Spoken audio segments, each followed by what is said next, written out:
Hello साथियों, स्वागत करती हूँ मैं अपनी सुपर स्टडी पे।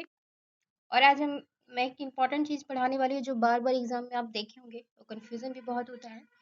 तो इसीलिए सोची कि इस टॉपिक को पढ़ना चाहिए, तो ये छोटा सा वीडियो मेरा आपके एग्जाम के लिए बहुत हेल्पफुल होगा क्योंकि एक न एक प्रश्न मैंने हर एग्जाम में देखा है।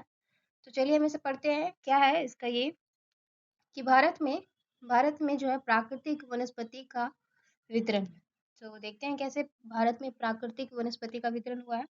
तो पहला हम पढ़ेंगे इसमें, ये रहने देती हूँ मैं कि पहला पढ़ेंगे हम इसमें देखेंगे कि आप लोग कई बार पढ़ चुके होंगे, फिर भी देखते हैं कि पहला क्या है। उष्ण कटिबंधीय वन के प्रकार। उष्ण कटिबंधीय वन के प्रकार बताया गया है। यहाँ वर्षा की मात्रा है, यहाँ भारत से संबंधित क्षेत्र है, प्रमुख वृक्ष एवं पौधे हैं और अन्य विशेषताएं हैं। तो देखते हैं, ये जल्दी जल्दी से याद कर लेंगे हम। इस तरह से ही रह रहा। तो देखते हैं पहला क्या है, सदाबहार वन। क्या है? सदाबहार वन। तो सदाबहार वन में क्या होता है कि सदाबहार वन जो वहाँ पे 200 सेंटीमीटर या उससे भी अधिक वर्षा होती है। क्या होती है? सदाबहार से याद रखेंगे, हमेशा सदाबहार रहता है, बहार रहता है। क्योंकि वहाँ पे बहुत बारिश होता है, बारिश होने की वजह से बहुत फूल बागान रहते हैं, सदाबहार।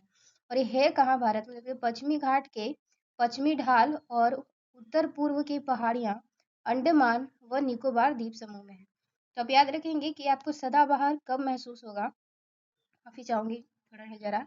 सदाबहार आपको कब महसूस होगा? तो देखते हैं कि सदाबहार जो महसूस होगा वो होगा जब आप पश्चिमी घाट की पश्चिमी ढाल की तरफ जाएँगे, उत्तर पूर्व की जो पहाड़ियाँ हैं, असम, मेघालय, मिज़ोरम जो है उधर जाएँगे तब। और अंडमान और निकोबार द्वीप समूह में, यानी कि आप पश्चिम घाट में गए, उधर नागालैंड, मिज़ोरम में गए और अंडमान निकोबार में जाए तो आपको सदाबहार महसूस होता है।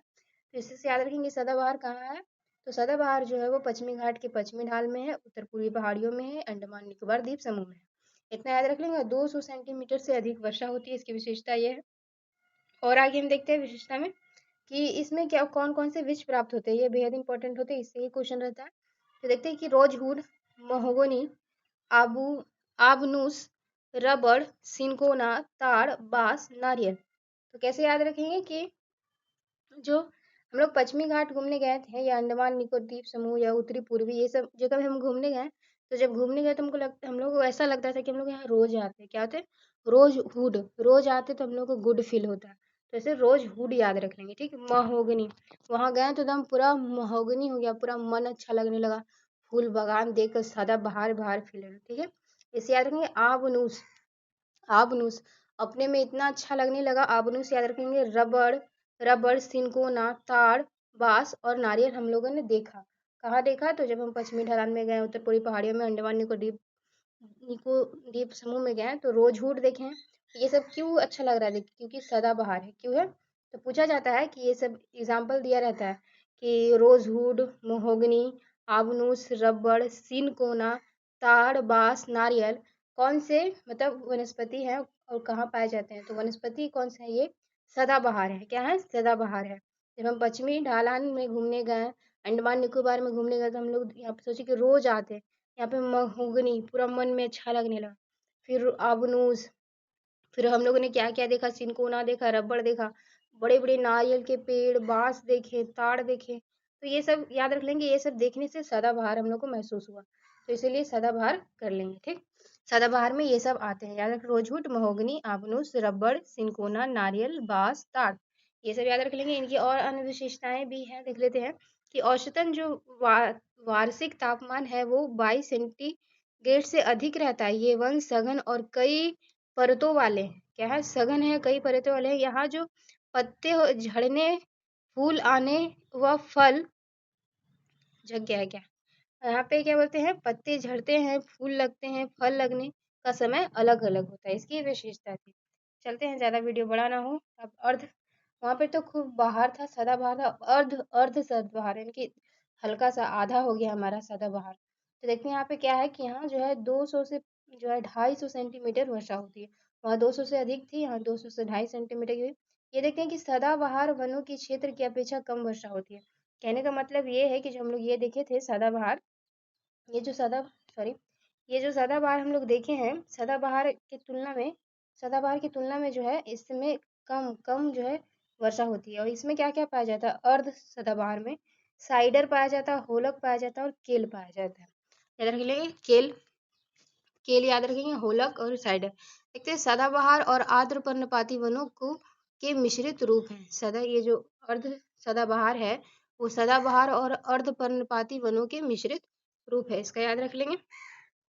अब आते हैं अर्ध पर्णपाती वन, ये भी पूछा जाता है बहुत बार।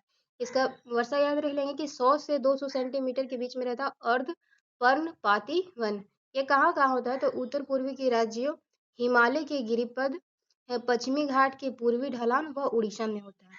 याद रख लेंगे जो ये पर्णपाती है, अर्ध पर्णपाती कहाँ है, उत्तर पूर्व के राज्यों में है, हिमालय के गिरिपद में है, पश्चिमी घाट के पूर्वी ढालों पर और उड़ीसा में जो है अर्ध पर्णपाती पाए जाते हैं। इसका बीच बहुत याद रखेंगे, एक सदाबहार का, एक पर्णपाती का, इसे बार बार पूछा जाता है। फिर कांटेदार का भी पूछा जाता है।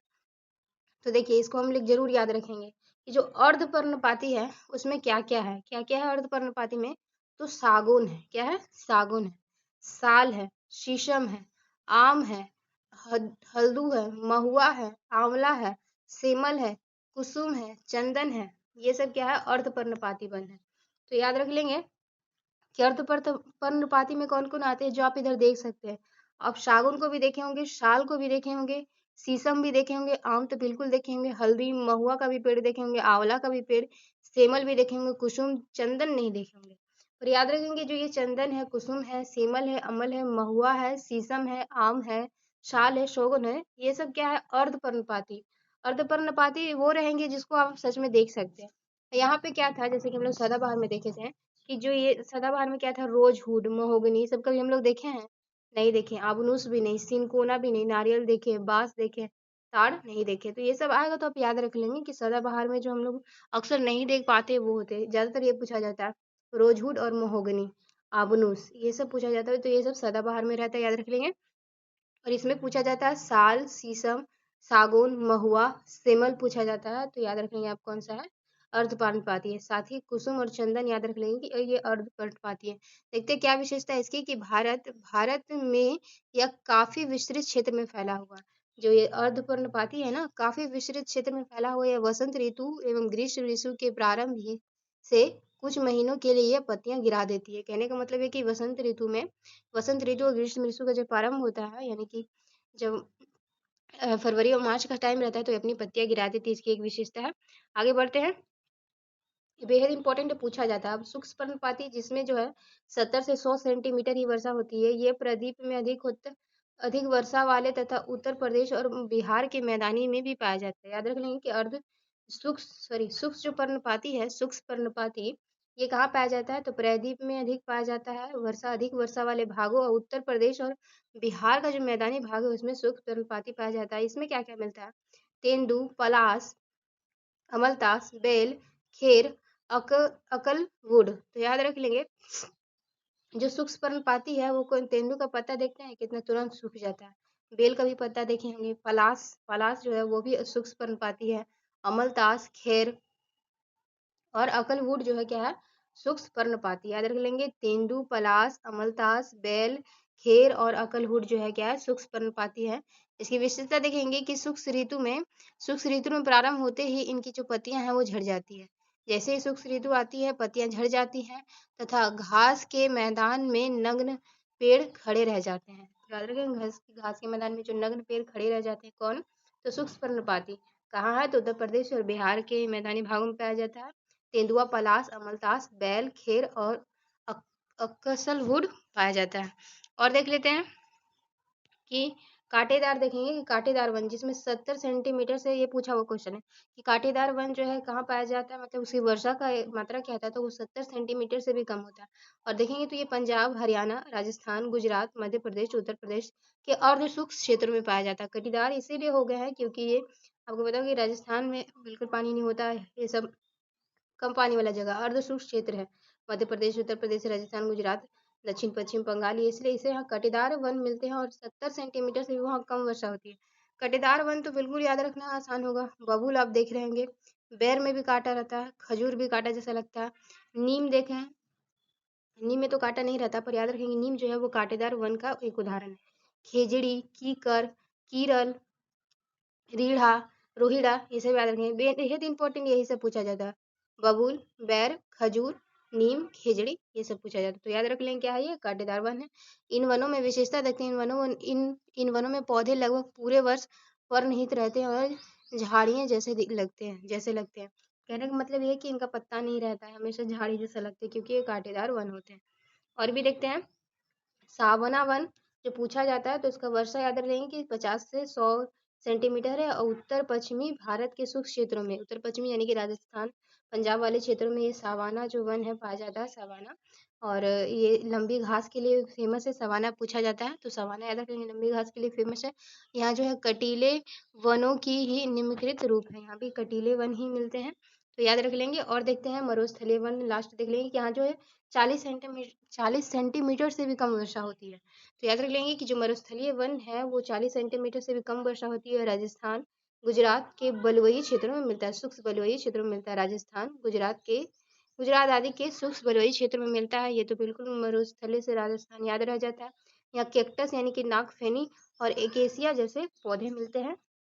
और ये पत्तियां जो है लगभग कांटों में परिवर्तित हो जाती है ताकि वाष्पीकरण द्वारा जल का हास कम से कम हो। ये पूछा हुआ क्वेश्चन है कि जो मरुस्थलीय वन में जो पत्ते होते हैं, जो पौधे होते हैं वो कांटेदार क्यों होते हैं? तो ये पत्तियां जो है लगभग कांटों में परिवर्तित हो जाती है, ये अपने आप को कांटों में परिवर्तित कर लेती है ताकि वाष्पीकरण द्वारा उनका जो जल है उनके अंदर वो हास कम हो, क्योंकि मरुस्थल में उन्हें जीवित रहना है तो वो अपने जल को मतलब ऑब्जर्वेशन करती है, एब्जॉर्ब करती है, बचाती है, तो इसीलिए वो अपने कांटे में रूप बने। तो ये मरुस्थलीय वन की विशेषता थी। तो ये बार-बार एग्ज़ाम में पूछे जाते हैं, इसीलिए मैंने इसे छोटा-सा वीडियो बना दिया है। जैसा भी लगे आप ज़रूर सेशन को लाइक कर दीजिएगा और चैनल को सब्सक्राइब कर लीजिएगा। थैंक यू दोस्तों।